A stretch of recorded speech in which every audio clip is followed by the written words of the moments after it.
Hoy profundizamos en un tema crucial y profundamente relevante: los 7 pecados sexuales más terribles en la Biblia.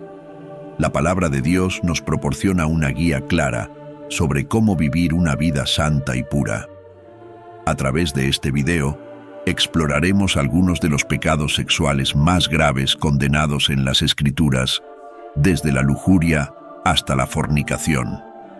Examinaremos cada uno de estos pecados a la luz de las enseñanzas bíblicas, buscando entender su impacto en nuestras vidas y cómo podemos evitar caer en ellos. Comencemos. Nuestro principal objetivo es reflexionar sobre estos pecados sexuales a la luz de la verdad bíblica y comprender la importancia de buscar la liberación en Cristo. A través de este análisis, nuestro propósito es iluminar las consecuencias devastadoras de estos pecados en nuestras vidas y en nuestra relación con Dios y con los demás. Además, queremos ofrecer esperanza y ánimo a aquellos que luchan con la tentación y el pecado sexual, recordándoles que en Cristo hay perdón, restauración y libertad. Este video no pretende juzgar ni condenar, sino ofrecer una oportunidad para la reflexión personal y el crecimiento espiritual. Nuestra oración es que al final de este video, cada espectador sienta el llamado a buscar la pureza y la santidad en Cristo, confiando en su poder para transformar nuestras vidas y guiarnos hacia un camino de libertad y plenitud en Él. El primer pecado sexual es la homosexualidad. Para abordar el tema de la homosexualidad desde una perspectiva cristiana, es importante considerar varios factores, incluyendo referencias bíblicas relevantes y el llamado a buscar la liberación en Jesús. El término homosexualidad se refiere a la práctica de tener relaciones sexuales o sentir atracción hacia personas del mismo sexo. Desde una perspectiva cristiana conservadora, se considera un pecado debido a las enseñanzas bíblicas que condenan esta práctica. Para muchas denominaciones cristianas, la homosexualidad se percibe como una desviación del diseño de Dios para la sexualidad humana, establecido en el relato de la creación en Génesis y reforzado en otros pasajes bíblicos. Estos pasajes condenan la práctica de la homosexualidad e incluyen esta en listas de comportamientos pecaminosos. Algunos de los pasajes más citados incluyen Levítico 18:22. No te acostarás con un hombre como con una mujer, es abominación. Este versículo establece claramente que la práctica de tener relaciones sexuales con personas del mismo sexo es considerada una abominación ante Dios. Esta ley moral fue dada por Dios a Moisés para el pueblo de Israel como parte de la ley del Antiguo Testamento.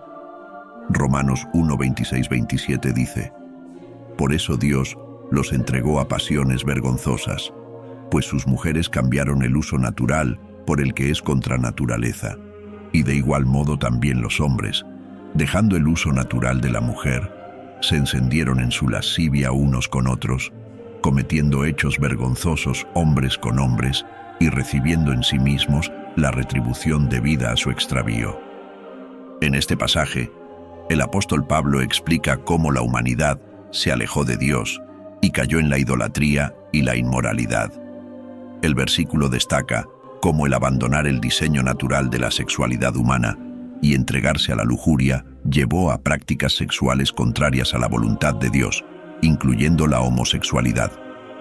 También indica que esta desviación de la sexualidad natural trae consigo consecuencias y juicio divino.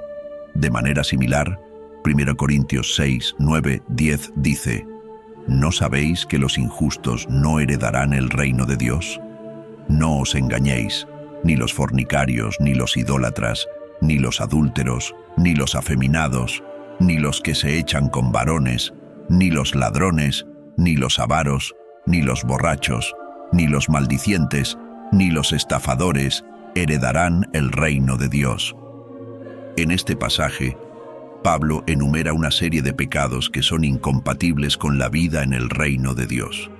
Entre ellos, menciona específicamente a los inmorales y a los que practican la homosexualidad, lo cual se entiende como una condena de la práctica homosexual. Este pasaje enfatiza la importancia de vivir según los estándares morales establecidos por Dios para aquellos que desean ser herederos del reino celestial. Estos pasajes, entre otros, son utilizados por muchos cristianos para apoyar la idea de que la homosexualidad es contraria a la voluntad de Dios y constituye un pecado. Para los cristianos que experimentan atracción hacia personas del mismo sexo o luchan con la homosexualidad, la fe en Jesús representa una fuente de esperanza y liberación. Se cree que Jesucristo ofrece perdón, redención y transformación a todos los que vienen a Él con fe.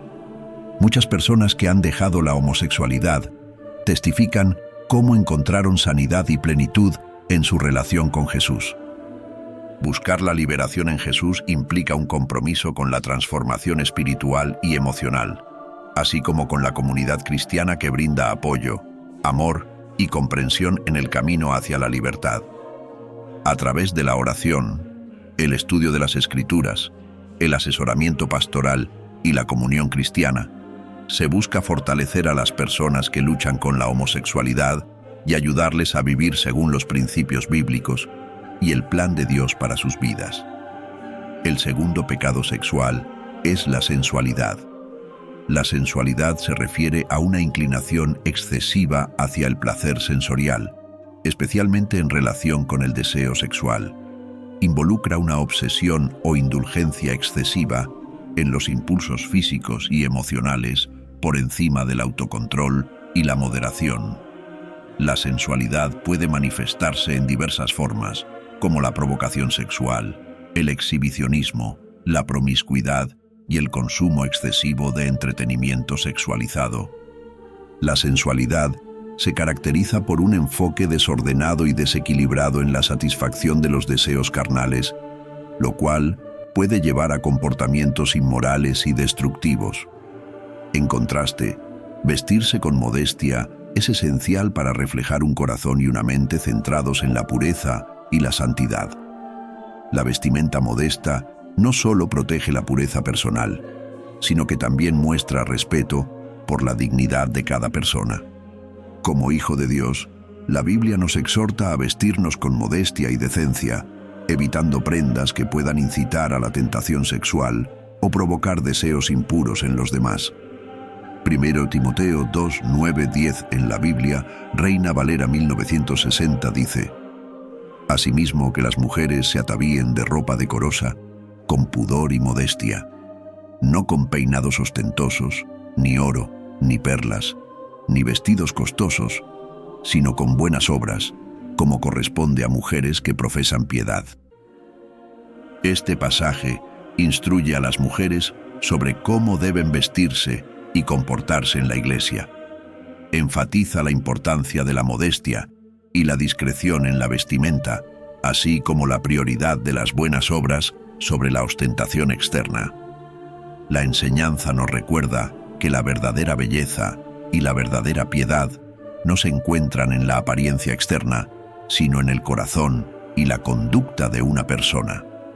De igual manera, Romanos 13:14 dice: «Sino vestíos del Señor Jesucristo, y no proveáis para los deseos de la carne». Este versículo enfatiza la importancia de revestirnos espiritualmente con la naturaleza y los atributos de Jesucristo. Nos enseña a vivir de acuerdo con los valores y principios de Cristo y a evitar los deseos carnales y las tentaciones. Al revestirnos del Señor Jesucristo, buscamos reflejar su carácter y amor en nuestras vidas, alejándonos de las obras de la carne que nos distancian de Dios. Ambos pasajes nos exhortan a desechar los deseos y las obras de la carne que nos separan de Dios y a buscar en su lugar la santidad y la comunión con Cristo. Nos recuerdan que nuestra identidad y prioridad deben estar en Cristo, no en las pasiones y placeres terrenales. Por otro lado, la lujuria, que es el deseo o indulgencia excesiva en el placer sexual, es claramente condenada en las Escrituras.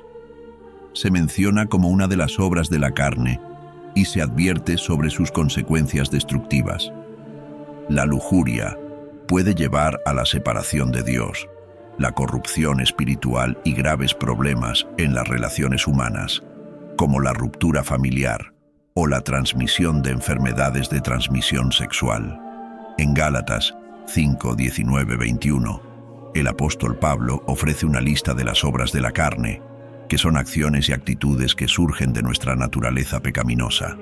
El pasaje dice: y manifiestas son las obras de la carne, que son fornicación, impureza, lascivia, idolatría, hechicerías, enemistades, pleitos, celos, iras, contiendas, disensiones, herejías, envidias, homicidios, borracheras, orgías y cosas semejantes a estas. Os advierto, como ya os lo he dicho antes, que los que practican tales cosas no heredarán el reino de Dios. Pablo presenta una dicotomía entre las obras de la carne y el fruto del Espíritu en los versículos anteriores. Mientras que las obras de la carne surgen de nuestros deseos pecaminosos y egoístas, el fruto del Espíritu se manifiesta en virtudes como el amor, el gozo, la paz, la paciencia, la bondad, la benignidad, la fidelidad, la mansedumbre y el dominio propio. El apóstol Pablo advierte que aquellos que practican estas obras de la carne no heredarán el reino de Dios. Esto subraya la gravedad del pecado y sus consecuencias eternas. Aunque la salvación es por gracia mediante la fe en Jesucristo, la evidencia de una fe verdadera se encuentra en la transformación del carácter y el rechazo de las obras de la carne. Este pasaje nos llama a vivir una vida caracterizada por el fruto del Espíritu, en lugar de ceder a los deseos pecaminosos de la carne. Esto implica rechazar las prácticas pecaminosas enumeradas por Pablo y permitir que el Espíritu Santo nos transforme para reflejar el carácter de Cristo. Además, Jesús enseñó que el deseo sexual impuro puede ser tan grave como el acto mismo, enfatizando la importancia de la pureza de corazón. Esto refuerza la idea de que la lucha contra la lujuria y la sensualidad comienza en el corazón y la mente, cultivando pensamientos y deseos puros en lugar de ceder a inclinaciones pecaminosas.